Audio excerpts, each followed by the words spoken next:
오늘은 생명 원 문제를 가져왔는데요. 2020학년도 6월 모평 19번 문제입니다. 가계도 문제인데 이 가계도 문제 같이 해석을 하면서 가계도 안에 있는 각각의 구성원들이 염색체 위에 유전자가 어떻게 표시되는지를 논리적 순서에 따라서 같이 확인해 보도록 하겠습니다. 그럼 먼저 지문을 좀 읽어보면 지금 가라는 형질, 나라는 형질, 다라는 형질이 있는데 가는 HH별, 나는 RR별, 다는 TT별에 의해서 결정이 되고요. 그 다음에 네 번째 문장에 보시면 HRT가 별에 대해서 각각 완전 우성이라고 했으니까 자, 가라는 형질은 H별인데 H가 우성이고요. 나는 RR별 중에 R이 우성이고 다는 TT별 중에 T가 우성입니다. 두 번째 힌트는요. 가 유전자와 나 유전자 중에서 하나만 X염색체 상이 있다고 했으니까 이 가 유전자하고 나 유전자 중에 하나가 X염색체 상에 있으면 나머지 하나는 상염색체 있을 수도 있고요. 또는 Y염색체도 있을 수 있습니다. 그러니까 둘 중에서 누가 X염색체 있는지 찾았다면 상이나 Y에 있는지도 찾아야 되는데 그 찾는 방법도 조금 이따 같이 확인을 해보도록 하고요. 그리고 세 번째 힌트에 보시면 다는 아예 X염색체 있다고 알려줬고요. 그리고 나서 다는 열성 형질이라고 했습니다. 다라는 형질이 열성 형질이라는 얘기는 열성 유전자가 다를 일으키는 그런 유전자가 되고 여기는 우성이 정상이라는 뜻입니다. 힌트 중에서 밑에 있는 나머지 두 개는 가계도를 해석하면서 같이 한번 확인해 보도록 하겠습니다. 가계도를 먼저 분석을 해보면 일단 가계도 안에서 저 발현되는 가나 다에 해당하는 형질을 먼저 적어보도록 할게요. 일단은 1번은 정상이고요. 2번은 가하고 나가 발현되는 형질이고 3번도 마찬가지로 가하고 나가 발현되고 4번은 나가 발현됩니다. 그리고 5번 같은 경우도 나가 발현되고요. 6번 정상 A는 당연히 여자일 거고요. 지금 발현 여부는 모르고요. 9번은 가가 발현되는 남자입니다.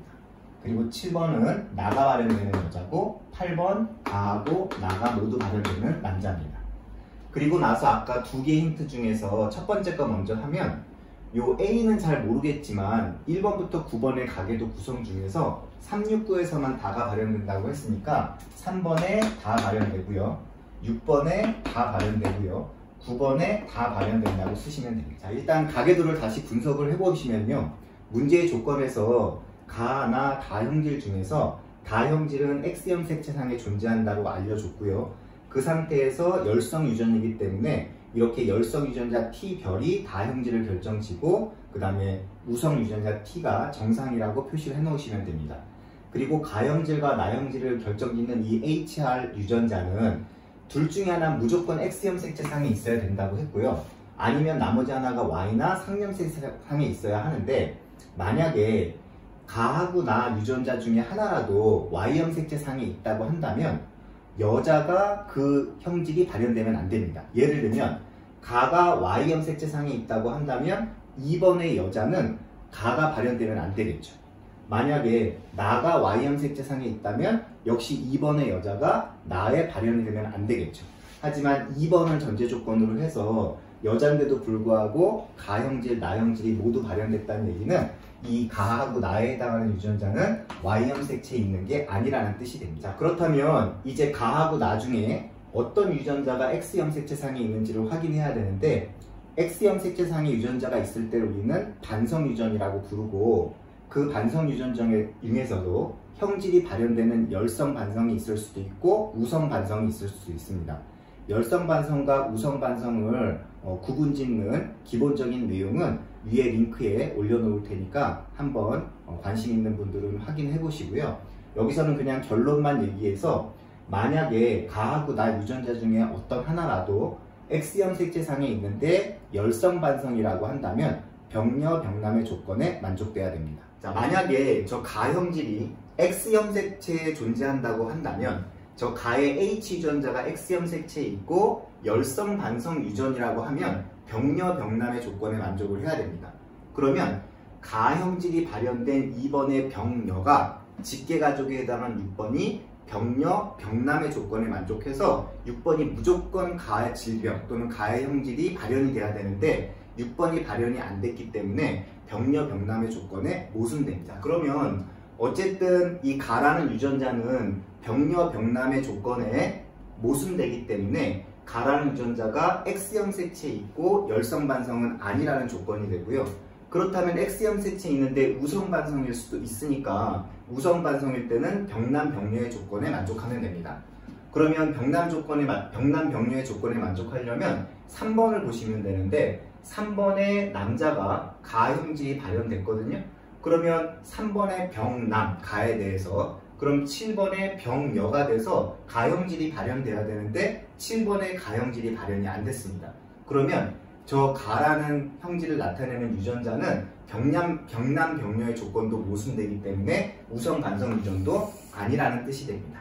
그래서 결론적으로 가라는 H 또는 H별에 대한 유전자는 X형 색체에 존재하지 않고 Y형 색체에는 존재하지 않는다고 했으니까 가 유전자는 상염 색체에 존재한다라고 결론 내리시면, 그럼 가 유전자가 상염 색체에 존재한다라고 지금 결론을 내렸기 때문에 아까 문제 전제 조건에서 가나 둘 중에 하나는 무조건 X형 색체상에 존재한다고 했기 때문에 다시 한번 시간 관계상 또는 여러분들이 문제를 풀 때 타임 어택을 하기 위해서는 둘 중에 하나는 무조건 X형 색체인데 가가 X가 아닌 게 확인이 됐기 때문에 나를 다시 살펴보실 필요는 없으시고 그냥 나가 X형 색체상에 있다라고 하고 문제를 푸시면 됩니다. 자, 그러면은 이 나라는 형질을 발현시키는 유전자가 X형 색체에 있는 건 확실한데 그 형질을 발현시키는 이 유전자가 우성 반성 유전인지 또는 열성 반성 유전인지를 따져야 됩니다. 자, 그러면 나라는 유전자는 X형 색체상에 있는 건 확실하고 그렇다면 저 유전자가 병녀, 병남의 조건에 만족하면 열성 반성 유전일 거고 병녀, 병남의 조건에 만족하지 않는다면 X형 색체상에 있는 것은 확실하기 때문에 우성 반성 유전이라고 판단하시면 됩니다. 그러면 나라는 저 형질이 병녀, 병남의 조건에 만족하는지 확인하기 위해서는 지금 나라는 형질이 발현되는 2번과 6번의 남자를 확인하시면 됩니다. 그러면 2번은 나라는 형질이 발현돼서 병연대 6번이 나라는 형질이 발현이 안 됐기 때문에 병남의 조건에 해당이 안 됩니다.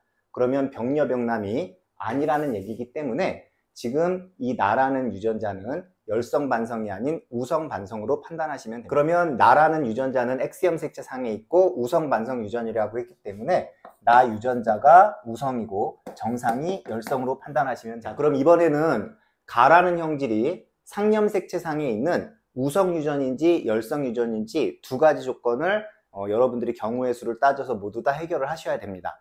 먼저 가라는 형질이 우성 형질이라고 가정을 하면 우성 형질일 때는 요 우성에 해당하는 H가 가형질이 나오고 그 다음에 정상에 해당하는 열성을 H별을 정상으로 표시하시면 됩니다. 이럴 때 1번 구성원 자체는 지금 정상으로 표현되기 때문에 H별의 유전자 구성이 되고요. 상염 색체는 한 쌍으로 구성해야 되기 때문입니다. 그리고 아까 1번하고 A에 H의 DNA 상대량이 같다고 했기 때문에 이 1번의 H의 DNA 상대량이 지금 0이면 A도 H의 DNA 상대량이 0이 돼야 돼서 A의 유전자 구성도 H별로 1번과 같아야 합니다. 그러면 A가 H별로 유전자 구성이 같다라고 하게 되면 여기 있는 6번 자체도 가에 대해서 정상이기 때문에 가를 우성 유전이라고 가정했을 때 정상은 H별 열성 유전자이기 때문에 6번도 H별로 구성이 돼야 되고 그럼 9번도 H별의 정상이 나와야 되는데 9번에서 가형질이 발현됐기 때문에 제일 앞에 말했던 전제 조건인 우성 유전, 다시 말하면 가가 H가 가형질을 발현하고 H별이 정상인 건 모순됩니다. 이번에는 그렇다면 가가 열성 유전이라고 가정을 하고 열성 유전일 때는 H별이 가형질을 발현시키고 H가 정상으로 표현하시면 됩니다. 그러면 1번 같은 경우엔 정상이기 때문에 H 유전자가 있어야 되고 그 다음에 그 옆에 H가 있든지 아니면 H별이 있어야 되는데 모르는 상황이니까 이제 9번으로 먼저 넘어오시면 됩니다.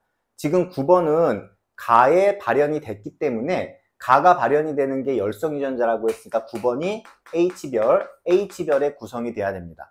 그렇다면 이 9번의 두 개의 유전자 중에 하나는 엄마로부터 왔기 때문에 요 A에는 무조건 H별이 있어야 하고, 아까 1번에서 H가 있어야 하고 1번과 A의 H의 DNA 상자량이 같아야 되기 때문에 요 A는 H를 하나 가지고 있는 가에데아서 형질이 정상인 표현으로 이해를 하시면 됩니다. 그러면 1번의 유전자 구성을 확인하려면 일단은 1번과 A의 H의 유전자 구성이 같아야지만 H의 DNA 상대량이 같다는 조건이 만족하기 때문에 1번도 H별로 구성이 되어져 있고, 그러면 1번이 가에 대해서 정상인 것도 확인이 됩니다. 그렇다면은 이 가라는 유전자가 상념색체에 존재하고 열성 유전이 맞는 것으로 확인이 되고요. 지금부터는 먼저 가 유전자를 가계도에서 채워보도록 하겠습니다. 자, 그러면 먼저 가의 형질이 발현되는 사람부터 유전자 구성을 써보도록 하겠습니다. 가의 형질이 발현되는 사람은 저기 가에 보시면 형질이 발현되는 게 열성이기 때문에 H별로 모두 다 구성이 돼 있어야 되고, 그리고 쭉 와서 지금 9번은 구성을 확인했고요.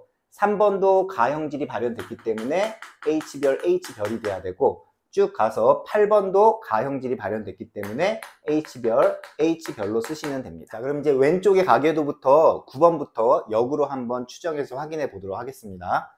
자, 먼저 9번이 가에 대해서 H별을 갖게 됐다는 얘기는 6번과 A의 부모로부터 하나씩 받아오는 거니까 H별 하나가 A로부터 왔다면 나머지 H별은 6번으로부터 와야 되고요. 6번은 가에 대해서 정상이라고 했고 정상 유전자가 H니까 H 하나가 존재해야 됩니다. 자, 그 다음에 이제 5번으로 넘어가면 5번에서는 2번과 1번의 부모로부터 유전자를 하나씩 받아와야 되는데 2번은 H별밖에 없기 때문에 2번에서부터 H별 하나를 받고요. 5번의 형질 자체가 가에 대해서 정상이기 때문에 H는 1번으로부터 받아오면 됩니다. 이번에는 이제 오른쪽의 구성원으로 가면 일단은 4번에 해당하는 구성원 자체가 가에 대해서 정상이기 때문에 무조건 H는 가지고 있어야 되는 상황이고, 8번에 보시면 H별이 두 개인 가 형질이 발현된 남자이기 때문에 하나를 3번에서부터 갖고 왔다면 나머지 하나는 4번에서부터 가지고 오면 됩니다. 그리고 A는 채워져 있는 상태에서 7번을 좀 채워보게 되면 3번과 4번으로부터 유전자 하나씩을 가져와야 되는데 3번이 H별 두 개로 돼 있으니까 이 7번은 H별이 무조건 하나 있어야 되고요.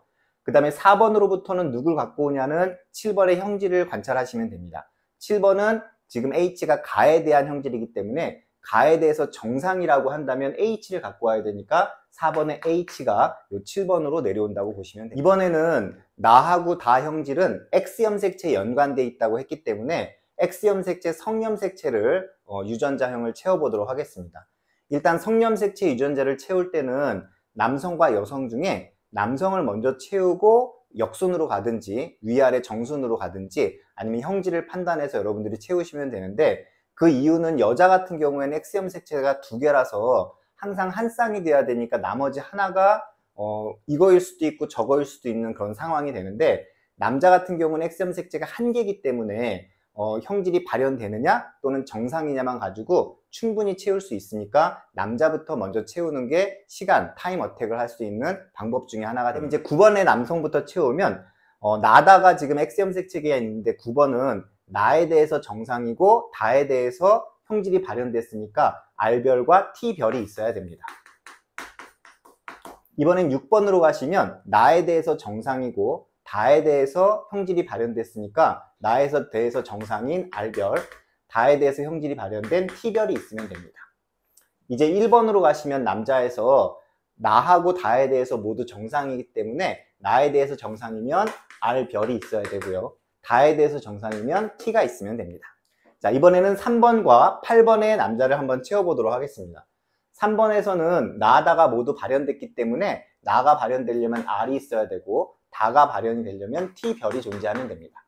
그리고 8번 같은 경우는 나가 발현이 됐으니까 R이 존재하면 되고요. 다에 대해서 정상이기 때문에 T가 있으면 됩니다. 그럼 이제 나머지 여자를 채울 건데, 이제 여자를 채울 때는 여러분들이 이 가계도를 보시고 조금 약간 직관적인 방법도 필요하겠지만 여러 번 연습을 하셔가지고 어디부터 채워야 되는지를 순서를 정하시면 되는데, 먼저 9번을 보시면 이 남자 XY 중에 Y는 6번으로부터 왔겠고 나머지 X가 여자 A로부터 왔으니까 이 A에는 일단 R별, T별이 있어야 됩니다.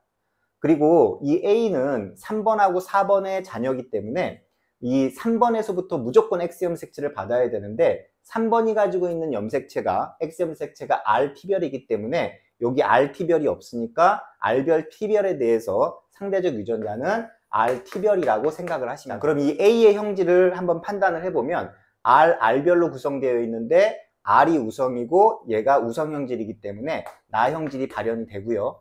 그 다음에 T별로 되어 있다는 얘기는 다형질이 발현된다는 얘기입니다. 그 다음에 이제 5번에 X염색체 2개를 채워보면 둘 중에 하나는 무조건 아빠 X염색체를 받아와야 되는 거기 때문에 R별 T로 채우시고요. 5번 같은 경우는 나의 형질이 발현이 됐기 때문에 R을 가지고 있어야 되는데 1번하고 2번 중에 R을 가지고 있는 유전자는 요 2번의 왼쪽 X염색체이기 때문에 RT가 이렇게 내려오시면 됩니다. 자, 이제 오른쪽 가계도를 보시면 3번에 있는 요 X염색체는 무조건 A로 넘어와야 되기 때문에 R하고 T별이 넘어온 왼쪽 X염색체를 3번으로부터 받았다면 요 오른쪽 R별 T별은 4번으로부터 받으셔야 됩니다. 그리고 8번에 보시면 Y염색체가 아빠로부터 받았기 때문에 나머지 XRT가 4번에 있어야 되는 거기 때문에 4번의 유전자형 구성은 이렇게 RT, R별, T별로 구성됩니다. 자, 그럼 7번은 3번으로부터 무조건 X염색체를 받아야 되기 때문에 RT별을 받아야 되고 7번에서는 나 형질이 발현이 됐으니까 R이 있어야 되는데 이미 있고요. 그 다음에 다형질에 대해서는 정상이니까 T가 있어야 되는데 T가 없으니까 4번에서부터 T가 있는 건 이 왼쪽 X염색체니까 RT를 이 4번으로부터 받아와야 합니다. 자, 이렇게 여러분들하고 가계도에서 상염색체의 유전자 구성 그리고 성염색체에 연관되어 있는 유전자 구성을 같이 채워봤는데요. 문제가 난이도가 좀 있고요. 19번 문제이기 때문에. 그리고 논리적으로 상당히 복잡합니다. 지금 보시면 아시겠지만 여러분들이 이 문제를 보고 사고를 좀 확장을 하실 때 이 유전자를 채울 때 위에서부터 아래로 봐야 되는지 아래에서부터 위로 봐야 되는지 또는 그 구성원의 형질을 가지고 유전자를 채워야 되는지는 그때그때 문제에 따라서 여러분들이 판단을 잘 하셔야 되고, 이런 판단은 하루아침에 이루어지진 않고 좀 오랜 기간 동안 다양한 문제라든지 개념을 정확하게 이해하셔가지고 연습하고 익숙하게 여러분들이 유전자를 채워 넣는 기술이 좀 필요할 것 같습니다. 앞으로도 여러분들이 이런 문제가 나올 때 당황하지 말고 처음에 문제를 해결하실 때는 시간이 오래 걸리더라도 천천히 논리적으로 정확하게 하시면 그 다음번 가계도 문제부터는 쉽게 풀 수 있으리라고 예상됩니다.